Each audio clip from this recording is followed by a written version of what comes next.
네, KT와의 주말 3연전을 앞두고 있는 두산 베어스인데요. 사실 이 3연전이 좀 어려운 3연전이 될 수 있겠죠. 그래서 1승 1패 키움과의 주중 시리즈 어저께 비가 왔기 때문에 두 경기를 치르고 왔는데 1승 1패를 치르고 왔기 때문에 주말 3연전이 굉장히 중요하다고 할 수 있습니다. 그래서 이 경기에서 이 시리즈에서 위닝을 거두고 간다면 굉장히 좋겠죠. 네, 하지만 KT는 시즌 1위 지금 현재 1위를 달리고 있는 페이스고 두산 베어스는 7위에 처져 있습니다. 하지만 1위라고는 하지만 KT가 리그 초반에 달리고 있는 극강 모드는 좀 아니라고 볼 수 있고, 최근의 기록에서도 볼 수 있듯이 최근 5경기는 2승 3패, 그러니까 패패 승승 패, 두산 베어스도 패패 승패 승 이렇게 기록을 하고 있거든요. 그래서 이런 점에서 봤을 때는 뭐 일단은 이런 부분들이 KT가 아주 좋은 흐름까지는 아니다라고 볼 수 있다는 점입니다. 그러니까 리그 초반에는 KT가 5연승을 가져가면서 굉장히 무서운 팀이지 않느냐라고 봤었는데, 일단은 그 흐름까지는 아닌 점에서는 그래도 다행스럽다라는 생각을 좀 해보겠습니다. 예상 선발 매치업을 살펴보면 곽빈 대 사우어, 잭로그 대 소영준, 최승용 대 보실리가 예상이 되고 있고요. 어저께 비가 와주면서 두산 베어스는 좀 그래도 선발 매치업도 그렇고 여러 가지가 괜찮아졌습니다. 어저께 이제 플렉센 선수 빠진 자리에 이영하 선수가 들어오는 매치업이 예상이 되었었는데, 비가 오면서 이영하 알칸타라의 매치업이 빠지고 이제 우리는 곽빈부터 다시 나오게 됐고, 원래대로 비가 안 왔다면 KT 같은 경우도 소영준, 보실리, 고영표가 나올 뻔했는데 하나씩 미뤄지면서 사우어, 소영준, 보실리라는 매치업이 나오게 됐습니다. 그래서 곽빈 대 사우어 같은 경우를 보면은 곽빈도 지금 많이 컨디션이 안 좋아져 있고 사우어도 지금 그렇다 할 모습을 보여주지 못하고 있거든요. 그래서 곽빈이 어느 정도 컨디션을 회복해 준다고 하면 그래도 고점 자체가 곽빈이 좀 더 높다고 볼 수 있는 매치업이고, 잭로그 대 소영준도 우리가 소영준 좀 지긋지긋한, 굉장히 조금 소영준 하면 치가 떨리는 그 소영준이지만 어쨌든 소영준이 지금 리그 들어와서 시즌 들어와서는 굉장히 좋지 못한 모습이에요. 그러니까 소영준답지 않는 모습을 보여주고 있는데, 이럴 때 소영준을 만난다는 게 어떻게 보면 좀 좋을 수도 있다. 근데 반대로 생각해보면 그럼 소영준이 우리 만나서 또 살아나는 거 아니야 라고 또 생각할 수 있는 안 좋은 생각을 또 할 수도 있겠지만, 그래도 어쨌든 소영준을 지금 만나는 건 어떻게 보면 좀 좋을 수도 있다라는 생각이 들고, 우리도 사실상의 1선발인 잭로그가 나오기 때문에 두 번째 매치업은 그래도 잭로그가 지금 흐름이나 어떤 컨디션을 봤을 때는 잭로그가 아주 많이 앞서지 않겠냐라고 보는 게 좀 정배일 것 같습니다. 그래서 잭로그 쪽으로 좀 손을 들 수밖에 없고, 물론 당연히 타자들이 소영준을 어떻게 공략하느냐가 중요하겠죠. 그러니까 최승용 대 보실리의 매치업은 뭐 여기서는 최승용 선수가 뭐 주중 시리즈에서 화요일 매치업에서 굉장히 조금 호투를 했다고 하더라도 1회 빼고는 뭐 다른 이닝에서는 호투를 보여줬거든요. 하지만 그래도 보실리가 보여주는 외국인 투수라는 점, 그리고 지금 시즌 들어와서 보여주는 보실리의 모습들이 굉장히 좋기 때문에, 보실리도 투심을 던지는 좀 까다로운 투수예요. 그러다 보니까는 두산이 좀 고전할 확률이 높다는 점을 미루어 봤을 때는 일요일 매치업에서는 투수 매치업은 우리가 불리하다. 그래서 오늘 매치업, 내일 매치업에서 좀 승리를 가져가는 게 아무래도 유리하다라고 보면은 일요일 매치업에서 금요일, 토요일을 좀 가져가고 일요일 매치업까지 좀 기세로 밀어붙일 수 있는 상황이 나올 수 있으면 얼마나 좋을까라는 생각을 해봅니다. 그래서 결정적인 거는 팀 공격력 차이가 될 수 있습니다. 그래서 이거를 어떻게 극복할 수 있을까라는 점인데, 그 팀 타율이 3할을 넘을 정도로 지금 KT는 굉장히 팀 타율이 훌륭한 팀이죠. 그러니까 이따가 이제 한 명씩 얼마나 팀이 훌륭한지를 살펴볼 텐데, 팀 OPS가 0.845, 우리는 0.664죠. 굉장히 차이가 많이 나고 장타율도 물론이고 여러 가지 면에서 차이가 많이 나는데, 일단은 그냥 정말 클래식 스탯이라고 볼 수 있는 타율만 봐도 3할 1리, 우리는 2할 2푼 8리예요. 근데 이게 한 가지 좀 볼 수 있는 점이, 원래 기아가 그 비오기 전날 경기만 봐도 우리랑 이제 4리 차이인가 밖에 안 났었거든요. 근데 그날 15점을 뽑아내면서 3푼 정도가 지금 차이가 나는 상황이 됐어요. 그러니까 한 경기만으로도 쭉 올라갈 수 있는 시즌 초반이다라는 점을 감안해 봤을 때는 어쨌든 지금 좀 팀 타격에서 많이 차이가 나는 모양새긴 하지만 그래도 자신감을 갖고 좀 붙어봐야 되고, 우리는 그래 조금씩은 시즌 초반보다는 타격 페이스가 좀 사이클이 올라가고 있는 모습이다. KT는 그래도 시즌 초반보다는 조금은 내려오고 있는 모양새다 라고 보면은 그래도 어느 정도는 붙어볼만 하지 않을까, 조금 희망 회로를 좀 돌려봅니다. 그렇게 생각을 해볼 수밖에 없는 상황이고요. 그래서 KT의 이 폭발적인 타격을 어떻게 막아설 수 있을지, 그러니까 투수들이 결국은 잘해줘야 되겠죠. 그러면서도 점수를 낼 때는 좀 내야 된다라는 생각, 타자들이 이렇게 보여지고요.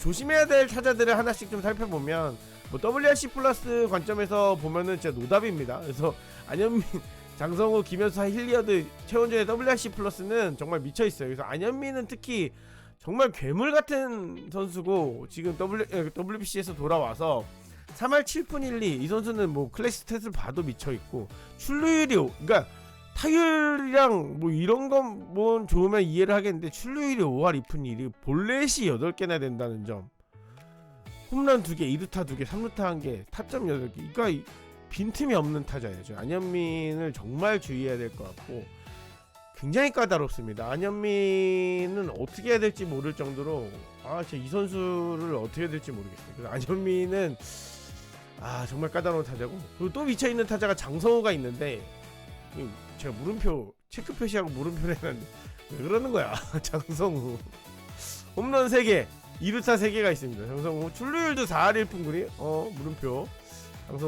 장성우인데 요 정도까지 타격을 계속해서 좀 보여주지는 못하겠죠. 아무래도 장성우는, 안현민은 그래도 계속해서 어느 정도 뭐 요 정도까지 페이스는 아니겠지만 지속성이 그래도 어느 정도 있다고 보면, 장성우는 좀 페이스는 좀 떨어질 것이다 라고 보면 그 시점이 언제인가, 이게 좀 궁금해지고, 김현수는 또 김현수답게 타격을 하고 있죠. 2루타 잘 치면서 4개, 그리고 출루율이 4할 2푼 기록하면서, 김현수도 우리가 좀 중장거리를 좀 억제를 잘 해야 된다. 이강민 선수도 잘하고 있어요. 이강민도 신인인데요, 유격수 맡아주면서 어쨌든 타율도 좋고 지금 출루율도 뭐 적절하고 해서, 이 선수는 출루를 잘 억제하면서 장타는 없는 선수니까 잘 체크를 해줘야 될 것 같고, 최원준 선수도 2루타 잘 치면서 뭐 FA에서 돌아온, FA로 영입한 선수답게 본인의 역할을 잘 해주고 있다. 출루율이 높죠. 3할 8푼 5리. 그래서 이 선수도 잘 억제를 해야 될 것 같다는 생각이 들고, 힐리어드 선수도 지금 타율은 낮지만 홈런이 3개나 있으면서 장타가 있어 보이는데, 우리가 시범 경기 때 상대했을 때는 힐리어드 너무 안 좋아 보이는데 라는 생각을 할 정도로, KT 약간 그 당시 시범 경기 때는 사우어도 그렇고 보실리도 그렇고 힐리어드도 그렇고 KT 외국인 약간 망한 것 같은데, 이런 생각을 했었는데, 일단은 장타가 좀 나와주면서 힐리어드도 좋은 모습 보여주고 있습니다. 그래서 WRC 플러스 관점에서 봤을 때는 이 안현민이 거의 미쳐 날뛰고 있기 때문에 좀 조심해야 된다라는 생각이 듭니다. 두산의 타격, 안재석이 WRC 플러스 유일하게 100을 넘고 그만 알아보겠습니다. 자, 팀 수비 지표에서는 비슷한 양상이죠. KT 5이고 두산이 6이, 그러니까 평균 자책점 관점에서 보면 거의 비슷하다고 볼 수 있어요. 그러니까 자책점이, 그러니까 우리는 실점이 자책점에 대비해서 엄청나게 많아요. 그러니까 48점, 자책점으로 보면 48점, 49점인데 실점은 54점, 63점, 차이가 꽤 많이 나죠. 그래서 피안타는 우리가 오히려 적습니다. 그래서 근데 449가 우리가 많다. 62개고 KT는 46개다. 이런 점들이 좀 돋보이는 지점들이고, 그래서 지금 우리는 449를 결국 줄여야 될 거고, 안타를 KT는 많이 맞으니까 타자들이 어쨌든 좀 투수 공략을 할 때 좀 이런 점들을 잘 생각을 해야 될 것이고, 투수들은 449 억제 능력, 이것이 굉장히 중요할 것 같다는 생각을 해봅니다. 그래서 퀄리티 스타트를 하는 거는 3번씩 똑같고, 그러니까 근데 이제 불펜에서는 아무래도 이기는 경기가 KT가 많았으니까 세이브 숫자나 이런 거는 더 높겠죠. 자, 실책을 줄이는 팀이 이긴다라고 해놨는데, 결정적으로 두 팀의 실책이 1위입니다. 하나와 함께 세 팀이 공동 1위인데 11개. 실책을 줄이는 팀이 아무래도 이번 시리즈를 좀 가져갈 확률이 높다라고 보여집니다. 그러니까 결국 실책 하나가 팀의 이제 경기의 향방을 좀 가져갈 수 있는, 흐름을 넘겨줄 수 있는 상황이 많이 나올 수 있을 거라고 보이는데, 과연 어느 팀이 실책 숫자를 줄이면서 경기를 좀 쫀쫀하게 가져갈 수 있을지, 그 점들도 좀 중요하게 보인다라고 보입니다. 자, KT의 주요 투수들을 보면, 이번에 나올 수 있는 선발 자원들은 빨간색, 그리고 그 불펜 자원들은, 중요한 불펜 자원들은 제가 파란색으로 표시를 해놨는데, ERA랑 FIP 관점에서 좀 봤어요. FIP 같은 경우는 이제 수비들의 이런 거를 좀 무시한 평균 자책점 관점에서 보면 우원석이랑 뭐 고영표 정도가 사실은 선발에서 더 좋거든요. 지금 나오는 보실리가 물론 좋지만 우원석이 매치업에서 안 만나는 거, 그리고 고영표가 우리랑 뭐랄까 안 만난다는 점, 이게 조금 더 다행인 것 같고, 그러니까 보실리 물론 좋긴 하지만요. 그래서 보실리, 사우어, 사우어랑 소영준이 사실은 좋지는 않기 때문에, 사우어는 특히나 좀 2인당 볼넷 허용률이 좀 높아요. 그러다 보니까 사우어 특히나 오늘 경기에서는 좀 공을 좀 많이 봐도 되겠다라는 생각 좀 해보죠. 그래서 타자들이 공략할 때는 사우어는 좀 끈질기게 공략해보는 관점도 좋을 것 같고, 보실리가 나올 때도, 보실리도 뭐 좋은 투수긴 하고 ERA가 아직 0이지만 보실리도 결정구 자체에서는 조금 허점이 노출될 수는 있거든요. 그런 점에서 좀 컨택 끈질기게 해주면서 좀 승부를 가지면 좋지 않을까. 소영준도 지금 컨디션이 제대로 올라오지 않고 있다고 판단을 해보면 어느 정도는 끈질기게 좀 승부를 해주면서 전반적으로 삼진 쉽게 당하지 않고, 근데 이제 또 그렇다고 해서 툭툭 건드려대면서 땅볼 당하면서 전형적으로 그렇게 가면 안 되겠죠. 자, 김민수가 지금 6경기 나와서 평균 자책점이 0입니다. 그리고 전용주 선수도 지금 컨디션이 좋고, 하나에서 이제 강백호 보상 선수로 온 한승엽 선수도 제 몫을 해주고 있고, 박영현도 지금 괜찮아요. 세이브 잘 올리고 있고, 근데 박영현도 계속해서 나오고 있는데, 박영현 선수랑 김태균 선수 어쨌든 비교해봤을 때 그래도 뭐 폼이나 이런 것들을 봤을 때 지금 9위나 이런 거는 김태균이 앞서고 있는 것 같긴 한데, 누가 더 기회를 많이 얻느냐, 세이브 상황이나 뭐 마지막에 2구 있는 상황에서 누가 더 많이 등판할 수 있느냐, 그 경쟁이겠죠. 결국 박영현과 김태균의 대결은.